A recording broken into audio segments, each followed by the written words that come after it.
Hello friends, today I will be taking you through one of the very important standards in auditing, which is standard 200, SA 200, which is talking about the overall objectives of the independent auditor and conduct of the audit in accordance with the standards of auditing.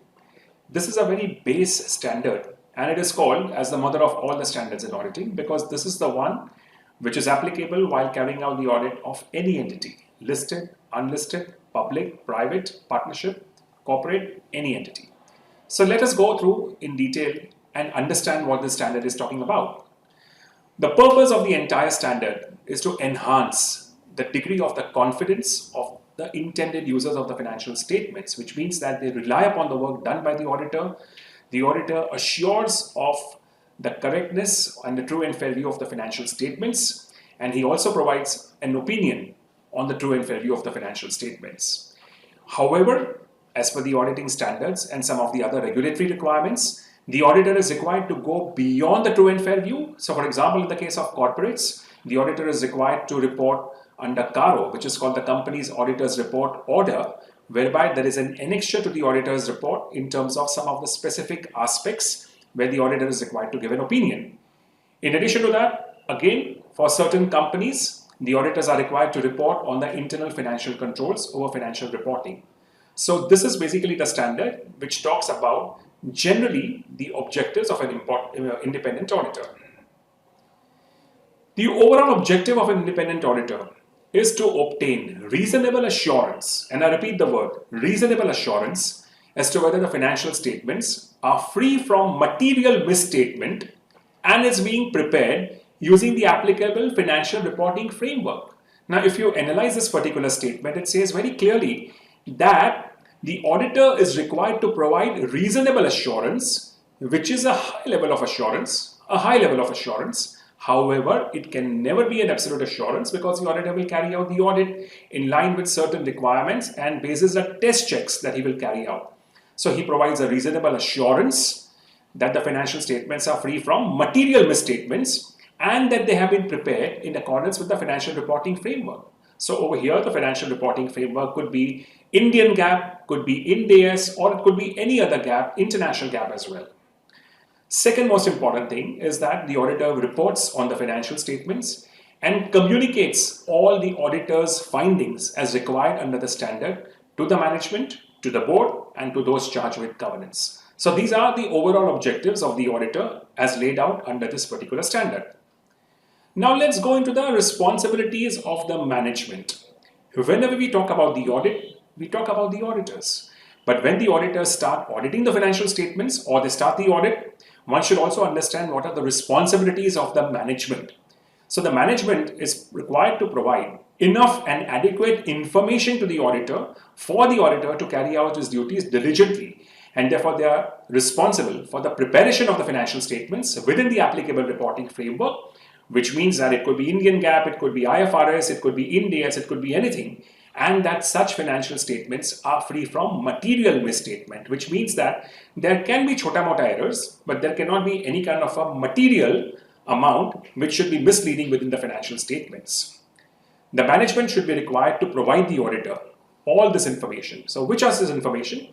It is about all information that is relevant to the preparation of the financial statements, any additional information that the auditor may want to carry out certain inquiries and certain procedures which he believes is important to sign off on the true and fair view, and therefore the management should be giving unrestricted access to the independent auditor. In the event that the management does not provide adequate information for whatever reasons, then this is called the limitation on the scope of work of the auditor, and that should be clearly brought out by the auditor in the audit report. Let us now talk about the requirements of the independent auditor. Some of these are related to the ethical requirements relating to the audit of financial statements. So while carrying out the audit, the auditor should apply the following principles of professional ethics to carry out the audit of financial statements. The most important being the integrity of the auditor. The auditor should be completely, absolutely having the highest level of integrity while carrying out the audit. He should not have any other thoughts in terms of any profit or any kind of unjust enrichment while carrying out the audit.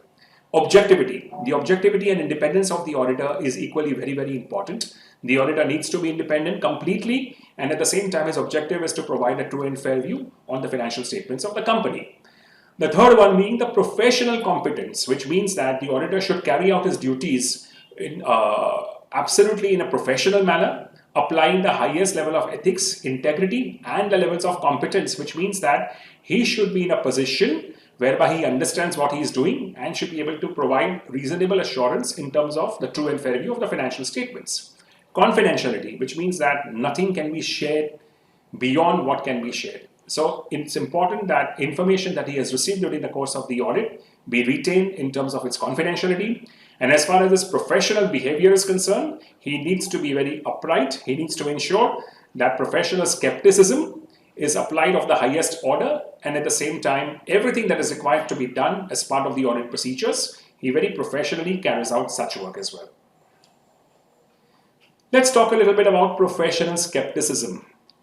If I have to understand this particular jargon of professional skepticism in a very simple manner, it means that how will an auditor evaluate using rationale, using his knowledge in terms of the decision that he needs to arrive so that he provides a true and fair view, or wherever he believes that it does not provide a true and fair view, then he will accordingly provide a remark or what we call as a modification or a qualification in the audit report. Normally, professional skepticism includes being alerted in terms of some of the important things. One could be the fact that the audit evidence contradicts other audit evidence obtained, which means that in the event that the auditor has got some particular evidence and that evidence is the one which is contradicting with any other evidence, then he has to use his judgment. And normally that judgment will depend upon to what extent the auditor will evaluate which one to rely upon and which one not to rely upon. For example, if at all there is an evidence which is a third-party confirmation or which is an external evidence, then definitely the auditor would place more reliance on the external evidence.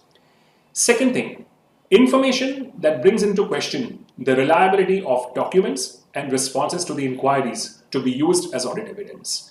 In the event that the audit evidence can be relied upon, fine. In the event that it cannot be relied upon, what could be the alternate channels? What could be the alternate evidence? And to what extent he can derive comfort from that alternate evidence is something that professional skepticism will enable him to come to that conclusion.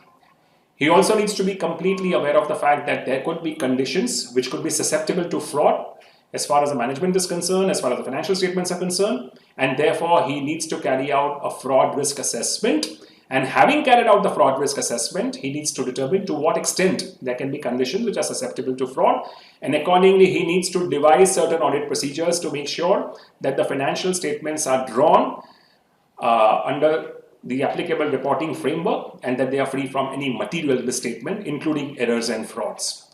And the fourth one, which is important from a professional skepticism perspective, is the circumstances that suggest the need for audit procedures in addition to those required by the standards. So the standards will lay out certain audit procedures. What is more important over here is that in the event that the auditor believes that he needs to deep dive, he needs to run an extra mile, he needs to carry out some more procedures, then he will decide based upon his understanding, thinking, and the kind of judgment that he would come up to carry out some more work. For example, in the event that I would want to verify as to whether a particular debtor or a creditor is in existence, then I may go to the extent of even finding out from Google or from finding out from the internet as to whether this party is in existence, and may even depute one of my representative to see whether this particular office is actually in existence or not. These are the part of the auditing standards, but it does not require that you need to carry out to that extent. But wherever the auditor believes that he needs to deep dive into that extent, then he has all the authority and the right to do so as well. Matter of professional judgment. Auditing is not easy.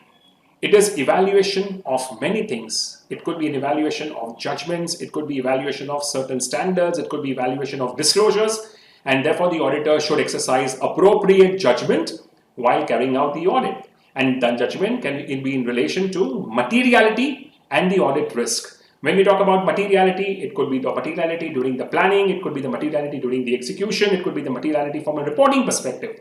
And the audit risk is something which every auditor lives with. To what extent the audit risk is embedded in the financial statements, whether those are absolutely mitigated or not, is again a matter of professional judgment. Second most important thing from a professional judgment perspective is the nature, timing, and the extent of the audit procedures in order to meet the requirements of the standards. So an auditor obtains an understanding about the internal control, about the business of the organization, and accordingly he carries out an evaluation of the internal controls. Having seen the design of controls and having tested the operating effectiveness of controls, the auditor will then decide about what would be the extent of procedures, what would be the timing of procedures, and what should be the nature of procedures. And accordingly, he will do the work accordingly.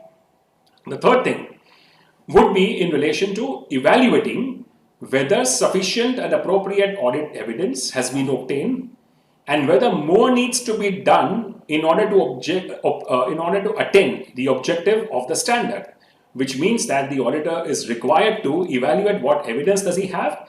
Has he taken a right decision in terms of saying, yes, this is the right thing or not the right thing? And whether he needs more information is again a matter of judgment. And in case if at all he needs more information, then he can seek that externally through his own sources, or he can request the management to provide such information. Fourth thing, and we all know about this because this is coming mostly in every standard, that the evaluation of management judgments in applying the entity's applicable financial reporting framework. Today, judgments are there in most of the accounting policies. For example, which method of depreciation to be followed? What should be the method of stock valuation? What should be the method of stock options to be evaluated or to be valued at the year end? And therefore, a lot of these estimates, which are the prerogative of the management, need to be evaluated by the auditor. In the event that the auditor is not competent to evaluate such judgments, then he should seek external help. He should seek the support of an expert and accordingly get the comfort on the estimates made by the management. And finally, the drawing of conclusions. So having come across certain matters, having evaluated those matters, the auditor needs to conclude that whether the financial statements then are true and fair. So to what extent he has disposed of the observations that have arisen during the course of the audit. If at all there is any kind of a misstatement, or if at all there are any misstatements, then he needs to evaluate the aggregate impact of such misstatements. It could be both running into positive or negative. When you aggregate it, you will get that particular amount. In the event that you believe that this amount is below the materiality threshold, which can impact the financial statements materially, then in that particular case, the auditor can take a call and say that fine, there is no need to make any adjustments, and therefore they are called as unrecorded adjustments. In the event that the net impact of such unadjusted errors or omissions is beyond the materiality threshold, then the auditor will have to make sure that these adjustments are given effect to in the financial statements, so then that the financial statements give a true and fair view of the state of affairs and of the results of operations of the organization. Now let's talk a little bit about sufficient and appropriate audit evidence and the audit risks. So when we actually audit as an auditor, we need to make sure that the evidence has to be not only sufficient, but it has to be appropriate as well. And therefore, we talk about the fact that sufficiency is the measure of the quantity of audit evidence, and appropriateness is the measure of the quality of evidence, which means that you need adequate information, but at the same time, you need qualitative information as well. And therefore, there has to be a good balance of sufficiency and appropriateness of audit evidence to enable the auditor to conclude whether the financial statements provide a true and fair view. Let's talk about the audit risk. Now, what is the audit risk? Risks which arise during the course of the audit are the function of the risk of material misstatement and the detection risk. So it's a combination of both. There can be a risk that there could be some errors and omissions which have gone into the financial statements or which could have been missed from the financial statements. And there can be also a risk that such errors or omissions may not be detected. And therefore, we call it as a function of material misstatement and the detection risk. Some of the inherent limitations of the audit, some of these relate to the nature of financial reporting. For example, there could be lack of qualitative aspects. It depends upon the various gaps. It depends upon the various reporting framework.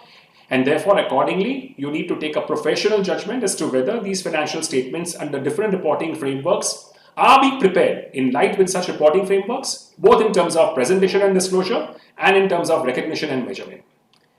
Nature of the audit procedures. Some of the audit procedures could be comfortably carried out, some of them could not be comfortably carried out on account of want of audit evidence, and therefore the auditor needs to deep dive more where he does not have comfort to make sure that he gets into alternate modes of evidence to derive the necessary comfort.